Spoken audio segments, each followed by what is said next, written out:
वसुधा का नेता कौन हुआ, भूखंड विजेता कौन हुआ, अतुलित यश क्रेता कौन हुआ, नवधर्म प्रणेता कौन हुआ। दाल में जब मैं दाल खोजने लगा तो दाल थी ही नहीं, सबका थोड़ी होता है। महत्वाकांक्षा के साथ जो चीज चलती है उसका नाम है विघ्न, संघर्ष, चुनौतियां, चैलेंज।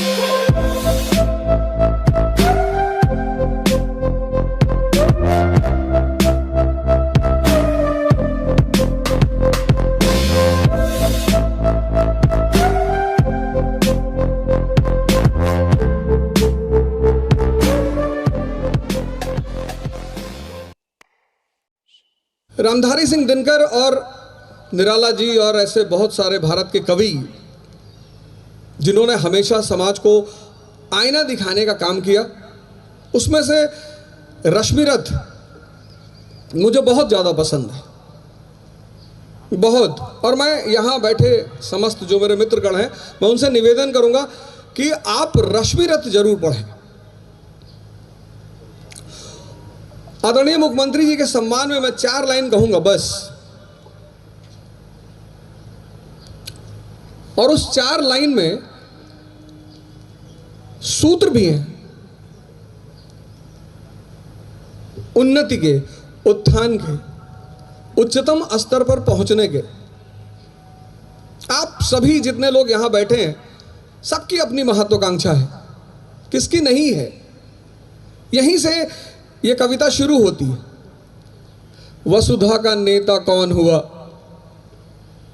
भूखंड विजेता कौन हुआ, अतुलित यश क्रेता कौन हुआ, नवधर्म प्रणेता कौन हुआ। वसुधा, पूरी दुनिया का नेता कौन हुआ, प्रभु श्री राम। भूखंड विजेता कौन हुआ, सम्राट अशोक। अतुलित यश क्रेता कौन हुआ, श्री कृष्ण। नवधर्म प्रणेता कौन हुआ, भगवान बुद्ध। कौन हुआ मतलब वो कवि कह रहा है कि कौन लोग ये सब हुए। ऐसा क्या चरित्र है उस व्यक्ति का, क्या नेचर है उस व्यक्ति का जो वसुधा का नेता हुआ, भूखंड का विजेता हुआ। तो अगली लाइन में उसको एक्सप्लेन करते हैं। जीवन में जिसने आराम का त्याग किया और विघ्नों में भी काम किया। महत्वाकांक्षा के साथ जो चीज चलती है, महत्वाकांक्षा के साथ जो चीज चलती है उसका नाम है विघ्न, संघर्ष, चुनौतियां, चैलेंज। विघ्नों में जिसने काम किया,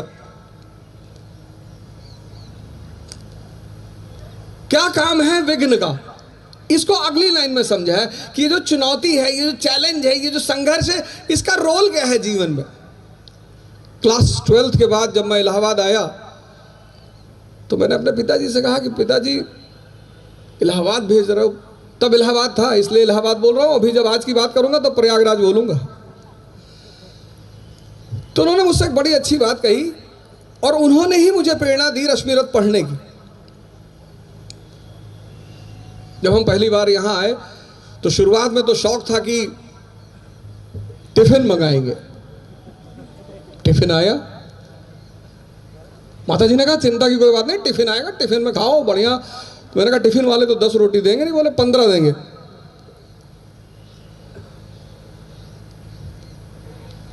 टिफिन आई पहले दिन, दाल में जब मैं दाल खोजने लगा तो दाल थी ही नहीं।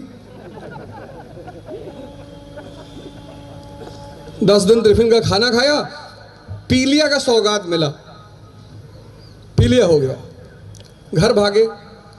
तो पिताजी ने कहा ऐसे थोड़ी, अब गए हो तो खुद से खाना बनाओ। विघ्नों में जिसने काम किया, विघ्न का काम क्या है, संघर्ष का काम क्या है। जीवन में विघ्न जब आता है, क्या आंसर है उसका, जीवन में विघ्न जब आता है सोते से हमें जगाता है। जगाने का काम है संघर्ष का, जगाने का काम है विघ्न का। आरंभिक जीवन के 15 वर्ष आप परिवार में रहे, घर में रहे, माँ बाप के साय में रहे, खूब मस्ती किया और माता जी ने लौकी की सब्जी बना के दी और आपने उठा के फेंक दिया कि रोज रोज लौकी खाएंगे, दिमाग खराब है। जीवन में विघ्न जब आता है, सोते से हमें जगाता है। कैसे कैसे जगाता है? अगली लाइन है, मन को मरोड़ता है पल पल, तन को झकझोरता है पल पल। तो महत्वाकांक्षा की जो पहली सीढ़ी है वह है विघ्न, संघर्ष। इससे आप भाग ही नहीं सकते। जब भी मैंने क्लास लिया, जहां भी क्लास लिया पूरे भारत में, यहां तक कि मैं भारत से बाहर जब मैंने क्लास लिया तो मैंने ध्यान और योग से ही शुरुआत की। जो पहला पोस्ट आज के प्रोग्राम पे मैंने डाला, मैंने यही लिखा कि सृजन की सबसे बड़ी आवश्यकता है शक्ति।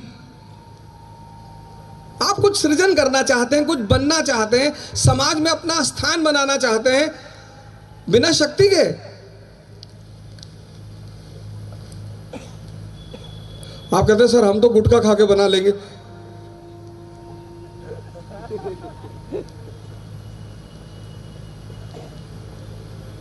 बिना शक्ति के सृजन नहीं हो सकता, सिद्धांत है ये। शक्ति आएगी कहां से? कौन सी शक्ति? पूजनीय महाराज जी ने आपको पहला महायोग कराया, अद्भुत योग, अद्भुत। मंडूकासन कराया आपको। शक्ति ये जो चीज है, ये जो आसन है, ये जो विद्या है, ये दो शक्तियां पैदा करेगी, एक शरीर की और एक मन की। साइकोलॉजी आज एक सब्जेक्ट पैदा हुआ पश्चिम में। साइकोलॉजी बेटा है पूंजीवाद का। इस देश ने मन का अध्ययन आरंभिक काल से, और सिर्फ अध्ययन नहीं, उस पर विजय। जीवन में विघ्न जब आता है, सोने से हमें जगाता है, मन को मरोड़ता है पल पल। देखो तैयारी कर रहे हो आईएएस की, मन को मरोड़ता है पल पल कि कहां पढ़ रहे हो, सबका थोड़ी होता है। मन बड़ा प्यारा इंस्ट्रूमेंट है शरीर के अंदर,